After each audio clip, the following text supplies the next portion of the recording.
আমাদেরকে বাঁচতে দেন, আপনারাও বাঁচ।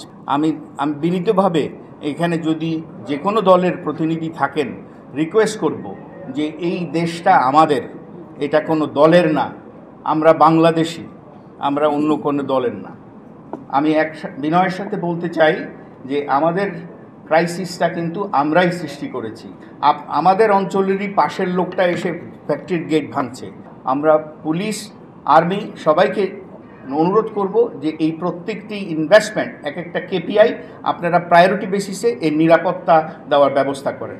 আমাদের হাইওয়ে পুলিশকে আমরা বলেছি যে আপনারা যদি আমাদের এক একটা ফ্যাক্টরিতে 47-48 কন্টেনার মাল পড়ে আছে, আমরা পাঠানোর সাহস পাচ্ছি না, এটা সিকিউরিটি দেওয়ার ব্যবস্থা করেন। Army should have a petrol in highway from Dhaka Chittagong until the port. আমাদের এই মুহূর্তে অনেক ফ্যাক্টরি মালিক আছে যারা ফ্যাক্টরি চালাতে গিয়ে ক্যাশ ফ্লো ক্রাইসিসে আছে। আমরা এই গণমাধ্যমের মাধ্যমে বলতে চাই যে ইলেকট্রিসিটি বিল, আমাদের ইলেকট্রিক লাইনগুলো যাতে অ্যাটলিস্ট 6 মাস না কাটে। যেই মালিক দিতে পারছে না তাকে যদি সময় দেওয়া হয় 6 মাসের মধ্যে সে যাতে ঘুরে দাঁড়াতে পারে। অল ইউটিলিটি, শুধুমাত্র ইলেকট্রিক ইয়ে না।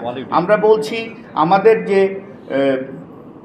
ডিউজগুলো আছে ব্যাংকারদেরকে আগামী 6 মাসের জন্য আপনারা বিজনেস সাসপেন্ড না করে আপনারা 6 মাস অন্তত আমাদের যাতে বিজনেসকে ব্লক না করে দেওয়া হয়, ইনস্টলমেন্ট পেমেন্ট না দিতে পারার সত্ত্বে আমরা আশা করি যে ব্যাংকার অ্যাসোসিয়েশন যারা আসলে আমাদের সাথে কোলাবোরেটেড বিজনেস করেন, আমাদের রেভিনিউ দিয়ে তাদের প্রফিটেবিলিটি হয়, তারা যাতে এতটুকু আমাদেরকে সাপোর্ট দেন।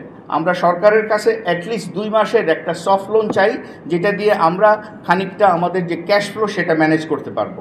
এলডিসি নিয়ে কথা হয়েছে। এলডিসি আসলে গ্র্যাজুয়েশনের যে ডেটা, এই ডেটাগুলো ফলস ছিল।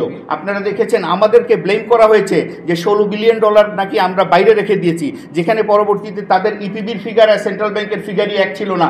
তখন আমরা বলছি তা $16 বিলিয়ন কি, তাহলে আমরা গ্যাপ থাকে $4 বিলিয়ন, তাহলে $4 বিলিয়ন কি কাস্টমার থেকে অ্যাডভান্স নিয়ে আসছি নাকি? এখন উত্তর দেন, উত্তর দিতে পারে নাই তারা। আমরা আজকে বাক স্বাধীনতা পেয়েছি বলে কথাগুলো বলতে পারছি। আমরা এই মিডিয়াই আমাদেরকে জিজ্ঞেস করেছে গ্যাপটা কোথায়, আমরা গ্যাপটা বলতে পারি নাই, কারণ তখন অনেক বাধা ছিল। আমাদের কনজামশানকে তারা ফিক্স করে দেয় 16% কনজামশান। আরে বাবা, ফ্যাক্টরিটা আমার, আপনি 10টা ফ্যাক্টরি ভিজিট করে কনজামশান কত হয় আমার সাথে কমন ড্রিল করে আপনি ডিসাইড করবেন।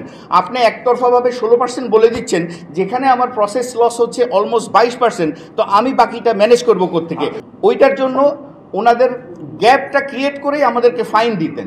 তো আমি অনুরোধ করব যে যেখানে আসেন পলিসি মেকাররা, তারা যাতে ইন্ডাস্ট্রি স্পেশালিস্ট হয়, আর নাইলে পলিসি মেক করার সময় যাতে আমাদের সাথে রিসার্চ বেস কাজ করে ওই স্পেসিফিক ডিসিশনগুলো নিয়ে তারপরে ইমপ্লিমেন্টিং পার্টনারদেরকে দেন।